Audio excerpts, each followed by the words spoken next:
Al fin puedo hablar en un video sobre uno de mis animes favoritos de todos los que he visto.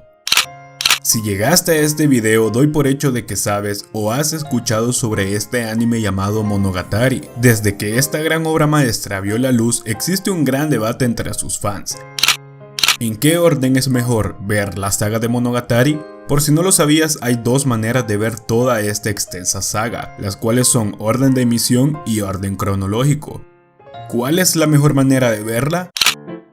Monogatari es un anime que puede verse tanto en orden de emisión como en orden cronológico. Esto es debido a que mediante iban saliendo sus diferentes temporadas, los sucesos ocurridos en cada una de estas no coincidían a la línea de tiempo en la historia en general, lo cual en un principio puede causarte cierta confusión a la hora de ver las temporadas, cuando en ellas hablan de sucesos los cuales aún no han sucedido, o mejor dicho, aún no has visto.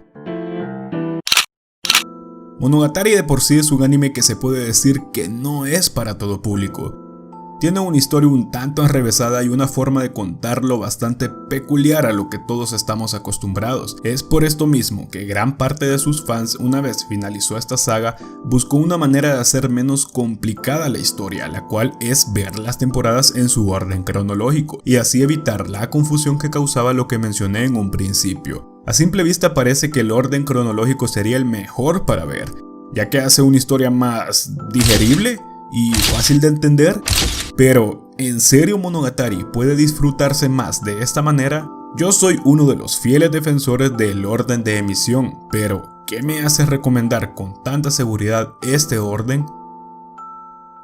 Una de las palabras con las que más me gusta describir a la historia de Monogatari es rompecabezas. Monogatari, más que contarte su historia y nada más, interactúa hasta cierto punto con su espectador, contándote una historia completamente en desorden y dándote ciertos puntos clave con los cuales puedes ir armando todos los sucesos, dándote al final una explicación o un motivo del por qué y para qué pasaron algunas cosas tan complejas como los sentimientos, deseos y motivaciones de los personajes. Todo está ahí por algo y todo pasa por algo. Este efecto solo es posible en esta medida al ver la historia en orden de emisión. Esa es parte de la esencia de Monogatari, por eso su orden de emisión es ese y no en orden como el cronológico lo plantea.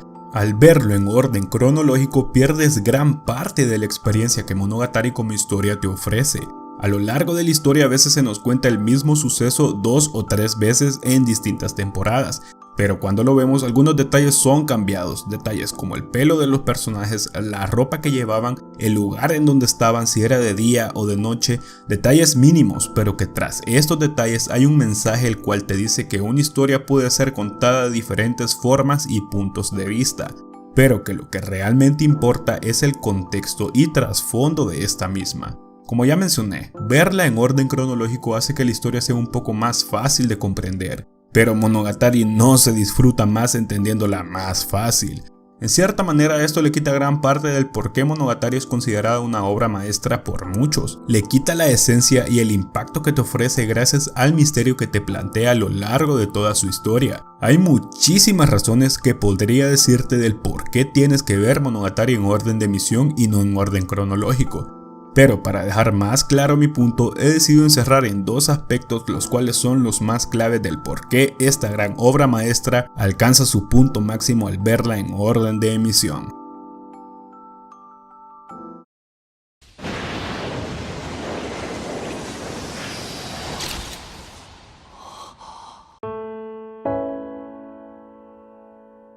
Bakemonogatari es la primera temporada que se emitió del anime de Monogatari series. En el orden cronológico, esta parte de la historia no es el inicio. Pero entonces, ¿por qué de entre tantas temporadas esta tuvo que ser la primera? La razón real no se sabe a ciencia cierta, pero esta es la interpretación que yo le doy. Primero, Bakemonogatari tiene uno de los mejores primeros episodios que he visto hasta la fecha. La forma en que comienzan a contarte una historia completamente desordenada y sin ninguna base o antecedente de lo que está pasando es magnífica. Te enseña la esencia fundamental de Monogatari desde su inicio y te genera un gran impacto que solo alimenta tu curiosidad al ver algo totalmente distinto a lo que estás acostumbrado. Literalmente no sabes lo que está pasando ni qué te están queriendo enseñar. pero logra hacerte sentir una intriga exagerada por saber qué es esto que estás viendo. ¿Qué es lo que te están tratando de contar? Bakemonogatari, de entre todas las demás temporadas, marca gran parte del argumento de toda la historia. El por qué tantos personajes quieren a Araragi, la presentación de casi todos los personajes, transmite todo el misterio e incomodidad que sobrelleva todo el argumento. Es, sin duda, la temporada más fácil de entender sin información adicional. Logra acostumbrarte a la inusual pero maravillosa animación de Monogatari, la cual no es algo para nada convencional a día de hoy. Lo digo con total seguridad. No había mejor opción para comenzar esta historia que Bakemonogatari. Que este sea el punto de partida le da un gran peso argumental a la historia, y ya con esto sería razón más que suficiente para ver el orden de emisión. Pero aún hay algo más que para mí es lo que define una diferencia abismal entre un orden y el otro. Una maravilla llamada Kizumonogatari.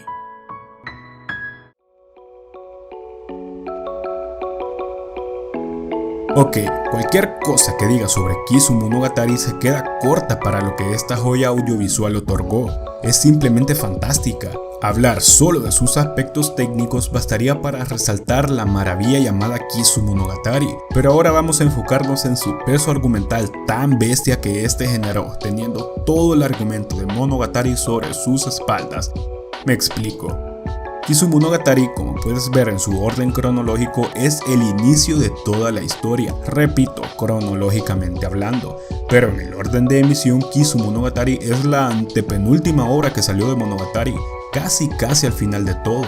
Ver Kizumonogatari desde un principio haría mucho más fácil de entender todo lo demás que estaría por pasar en la historia. ¿Con qué fin se llevó ocultando el desencadenante de la historia durante todo el anime? Literalmente acá se nos cuenta todo lo que el protagonista tuvo que pasar para que todos los eventos ocurridos en la historia se llevaran a cabo. El peso argumental de estas películas es grandísimo. Todo el misterio e intriga que venía canalizando a lo largo de la desordenada historia que nos estaban contando, en Kizumonogatari por fin todo cobra sentido. La pieza faltante del rompecabezas por fin había aparecido. Y este es mi punto principal. El efecto de la sensación de satisfacción que Kizumonogatari generó después de que en toda la historia se nos venía contando muy por encima un suceso que había ocurrido hace unos años y que era el causante de todos los traumas y problemas del protagonista, el cual nunca quería hablar de lleno sobre el tema.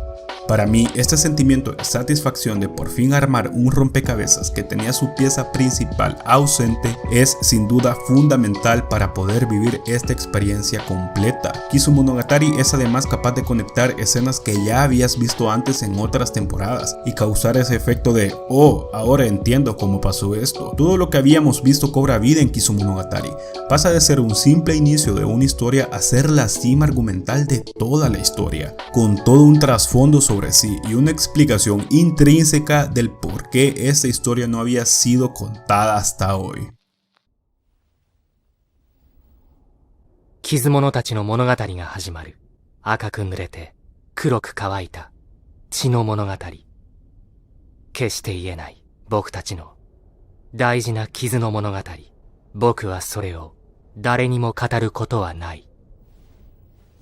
Por eso considero que Kizumonogatari solo gana esta importancia argumental viendo la saga en orden de emisión, ya que cronológicamente esto sería lo primero que verías y como ya lo mencioné y recalco, es cierto, la historia sería un poco más fácil de comprender, pero en serio, Monogatari no se disfruta más entendiéndola más fácil. Por todo esto y más es que considero que el orden de emisión es el mejor para disfrutar al máximo esta experiencia audiovisual llamada Monogatari. Sin duda hay mucho de qué hablar sobre Monogatari y que seguramente en un futuro le dedicaré muchos más videos a este que es uno de mis animes favoritos. Este video era únicamente enfocado en ayudar con una explicación mucho más a fondo el por qué pienso que un orden es mejor que otro. Al final cada quien es libre de elegir cómo ver esta joya de la animación japonesa. En la descripción te dejaré los dos órdenes para que puedas echarles un ojo y te apoyes con eso por si quieres empezar a ver Monogatari.